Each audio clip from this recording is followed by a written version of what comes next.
আসসালামু আলাইকুম। আমার আরেকটা নতুন ভিডিওতে আপনাদের স্বাগতম। আপনারা অনেক দিন থেকেই জানতে চাচ্ছেন যে এই নারিশ ৫৫ ভুট্টার বীজ কেমন বা এর ফলন কেমন, এর জার্মিশন কেমন, এই বিষয়টা জানার জন্য অনেকেই আমাকে মেসেজ করেছেন এবং ফোন করেছেন।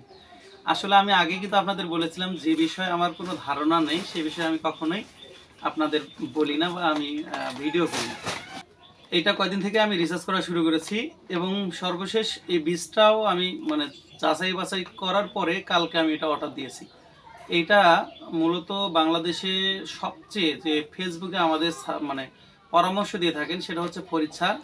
আমার মনে হয় না যে ফরিদ স্যারের মতো কোনো ভালো কৃষি অফিসার রয়েছে। উনি কিন্তু সর্বোচ্চ চেষ্টা করে আমাদের পাশে থাকার জন্য। উনি সর্বপ্রথম এই বীজটি ওনার লিস্টে, উনি যে প্রত্যেক বছর একটা করে লিস্ট দেয় ভুট্টার, সেটা কিন্তু এইটা সিরিয়ালে রেখেছে। ফরিদ স্যার যেহেতু বলেছে তার মানে অবশ্যই এটা ভালো হওয়ার সম্ভাবনা ৯০%। কারণ বাংলাদেশে যতগুলো আলোচিত জাত রেখেছে সবগুলারই উনি তালিকা করেছে, কিন্তু সর্বপ্রথম এই নারিশ ৫৫ ভুট্টার বীজটা উনি রেখেছে। আপনারা যদি দেখতে চান সেখানে বুঝতে পারবেন এইটার কারণে কিন্তু এটা আরো বেশি আলোচিত হয়েছে। তবে আমার কাছেও মনে হচ্ছে বীজ দেখে, বীজের কোয়ালিটি দেখে এবং সবকিছু দেখে মনে হচ্ছে যে না, আলহামদুলিল্লাহ এটা ভালো হবে।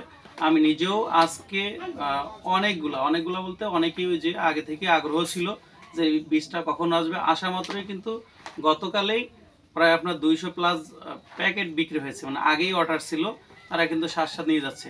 তবে আমার মনে হয় যেহেতু নতুন জাত, অনেক ভালো মানেরই হওয়া কথা, আর যেহেতু অনেক বড় মানের কোম্পানি, ওনাদের হচ্ছে কনফিডেন্স তো আছেই। ওনারা ওভার কনফিডেন্স দিয়েছে, এটা আমি নাই বলি। ওনারা বলেছে যদি বীজ খারাপ হয়, বীজের জার্মিশন যদি খারাপ আসে সেক্ষেত্রে তারা জরিমানা দেবে, ওনারা জরিমানা দেবে। এটা মানে একদম ডাইরেক্টলি বলেছে। অন্য জাতের পাশাপাশি এই জাতটা চাষ করতে পারেন। যেহেতু আমার অঞ্চলে এবার নতুন, অনেক জায়গায় এটা ট্রায়ালমূলক ভালো ফলন হয়েছে, কিন্তু আমি অবশ্য যাইনি। কিন্তু যেহেতু ফরিদ স্যার বলেছে, উনি না জেনে কখনোই আমার মতো কথা বলে না, তাই নিঃসন্দেহে আপনারা অন্য জাতের পাশাপাশি এটা লাগাতে পারেন।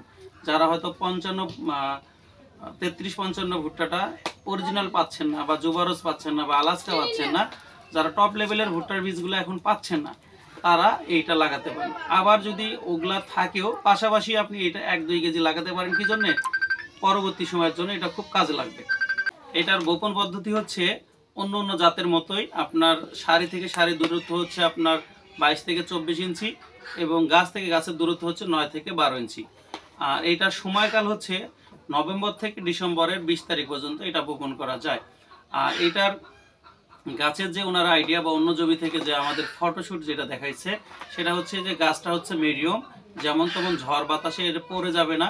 এটার ভিতরের র্যাকেস্টটা একদমই চেকন এবং ভুট্টা কমলা উজ্জ্বল বর্ণের, ভিতরের র্যাকেস্ট হচ্ছে লাল। এক্ষেত্রে এটার ফলন যেটা ওনারা বলেছেন, সেক্ষেত্রে হচ্ছে শুকিয়ে 33% ৫৫ মণ, যদি পরিচর্যা ভালো হয় আর কি। কারণ ভুট্টার পরিচর্যার উপর কিন্তু নির্ভর করে। পরিচর্যা ভালো হলে এটার ফলন আপনার 33% ৫৫ মণ প্লাস হবে আর কি।